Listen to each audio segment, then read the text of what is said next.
One of the greatest North American historical mysteries, what happened to the Roanoke colony? For those of you who don't know, the year was 1587 and John White and a group of a little over 100 people moved into what would now be North Carolina. They set up a friendly colony that had very good relationships with the Native Americans in the area. But there was one major problem. They needed more food. John White left to go get food from England, and when he returned, every last person was gone. Today we will explore some of the theories as to what could have gone on with our list of top 10 scary Roanoke colony theories, because this is Most Amazing Top 10 and I am of course your host, Che Dorena. For everyone at home who wants more Most Amazing Top 10 content, you should check us out on Instagram and Facebook, and make sure you stick around until the end of this list because I'm going to be doing some more pet shoutouts which you guys love so much. And without taking any longer, let's get into this list. Coming in at number 10, we have alien abduction. Let's start off with a classic theory. Some people think that the reason that the colony vanished was because when John White left, the people of Roanoke were just hanging out and a big alien ship came in and scooped them all up. Probably some alien kid who needed a low-level species for a space project. That's what I think it would have been. Or maybe the aliens wanted to test out their new butt prober 9000, so they got the whole colony of people. The only thing that really backs up this theory is the fact that a lot of the weapons and farming tools looked as if they were just thrown on the ground when the people left. So it seems as if they were just standing there in one spot and then they just vanished. But outside of that, there really isn't anything to back up this alien abduction theory. I feel like that's always where someone's mind goes when they can't figure out or understand how something happened. They're like, how did the pyramids happen?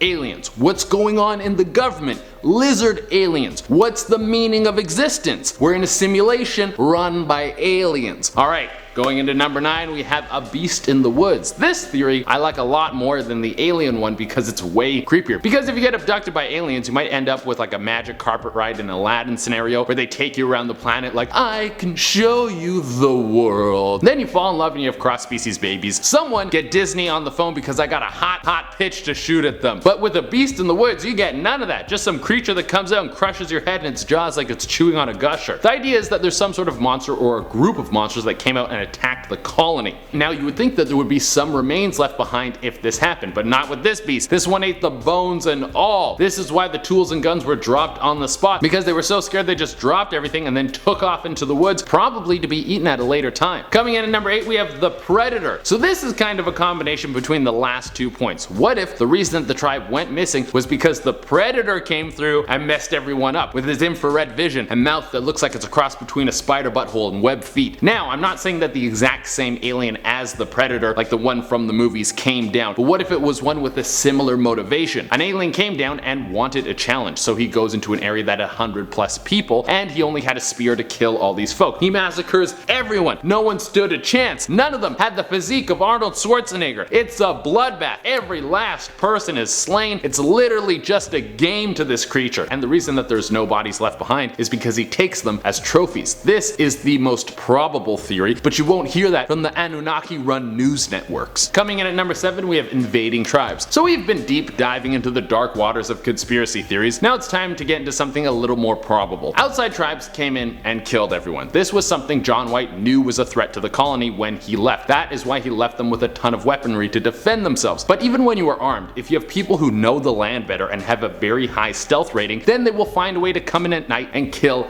everyone. But this always comes back to the fact that there were no bodies left behind, and here's a little tidbit. The word Croatan was carved into a tree. Now for this theory, the no bodies thing could have been that the native tribes who invaded gave the people a proper burial or hid the bodies so that when people returned to the colony, they would think that the whole place was just abandoned. The word Croatan that was carved into a tree was supposed to signify that the colony would have moved up to meet up with the Croatan tribe who they had good relations with. This invading tribe could have carved this into a tree themselves so that when John White returned, he was confused. Coming at number 6, we have revolt. Here's the thing. When times get tough, things get a little squirrely. People who you thought you could trust are all of a sudden your worst enemies. People change in desperation, and I can't really think of something more desperate than having no food, being stuck in a new place where you don't know anyone and everyone is trying to kill you, and winter is around the corner. The simple answer here is that there could have been a mass revolt. Two sides were split right down the middle. You have one side that's wanting to wait for John White to get back and give give them provisions, and the other side thinks he's never coming back and they're better off testing their wills against nature. The two sides clash, a bunch of people die. The winning side was the one that wanted to flee, so to hide the fact that they murdered everyone, they hid all the bodies in the forest. Coming in at number 5, we have starvation made them flee. This is another probable result of what could have happened. The reason that John White left the colony was to go back to England so he could get more provisions for his people. Now you're probably thinking, well, why didn't they just farm some food? Well, they came at a pretty bad time. It seems like a pretty bad game plan to have to cross all the way across the Atlantic Ocean to get some snacks for your friends. Well, the original trip with the settlers took a little bit too long, and by the time they got there, they had missed the farming season. This made it almost impossible to farm any crop, and the settlers did not know how to hunt or forage off the land. You don't want to play the guessing game of what does this berry do. So John White's trip back across the ocean might have taken too long again and forced the colony to move in hopes that they could find some food to live. Coming in at number 4, we have enslaved. The people of the Roanoke colony were sitting ducks. A lot of the surrounding tribes wanted them dead for good reason. The tensions between the Native Americans and the colonizers were at an all-time high, so it was not safe for them to be there. Even though John White had intentions of creating good relationships between the Native Americans and the English, this was not the intention of pretty much everyone else who came through, and the Native Americans might have justly struck back against their oppressors. The Native Americans weren't super gung-ho on killing everyone like their white counterparts, so they might have just taken them all as slaves. Coming in at number 3, we have a horrible sickness. Nothing like a good virus to ruin the day of everyone it touches. I mean, pretty much the whole world is dealing with this right now, and we actually have the tools and knowledge to fight back against it. So what could have happened back then? If someone in the colony got horribly sick and then started spreading it, it could have been a major problem. The people of the Roanoke colony would have tried to contain this by burying or getting rid of the bodies in the ocean. But what if it kept spreading? With very little knowledge of how a virus works, this would lead them to believe that the area was cursed. So they could have abandoned the land out of fear that a horrible spirit was making them all ill, because that's how science worked back in the 1500s. It was always a ghost. Coming in at the number 2 spot, we have cursed lands. This seems like the most logical next point. What if the land was actually cursed, and that's the reason food wouldn't grow there, because some sort of creepy dark magic was flowing through the air and making it so everything would die. And when that didn't make the people leave, the curse started to infect and possess people, making them kill each other. Or the people of the colony had to perform some sort of exorcism that went horribly wrong, and it forced them to flee out of terror. Yes, that has to be what happened there. There can't be any other answer. And coming into the number 1 spot, we have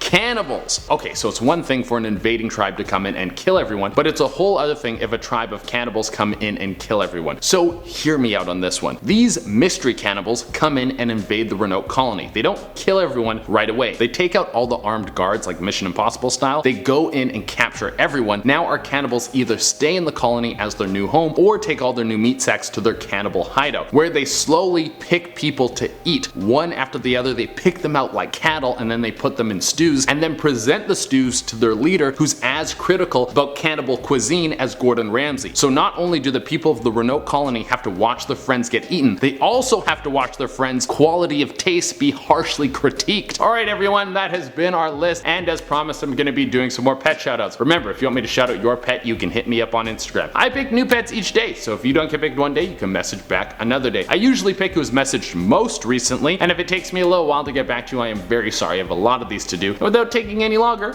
let's shout out some pets. Alright, to kick things off, we have a couple of Chihuahua buddies, Lex and Harley. Right after that, we have the good boy Jake, who's taking a nice nap. Then we have a cat who simply goes by the name Boss. Next, we have Nemo, who's looking so comfy and also a little angry. And to close it out, we have the big hairy boy Luno. Alright guys, that's everything we have for you today. Thank you all so much for tuning in. As always, I would love it if you could like, comment, subscribe, and hit the little notification bell. Until next time, I've been your host, Che Dorena. I don't know, keep checking out these mysteries. Figure it out. Bye.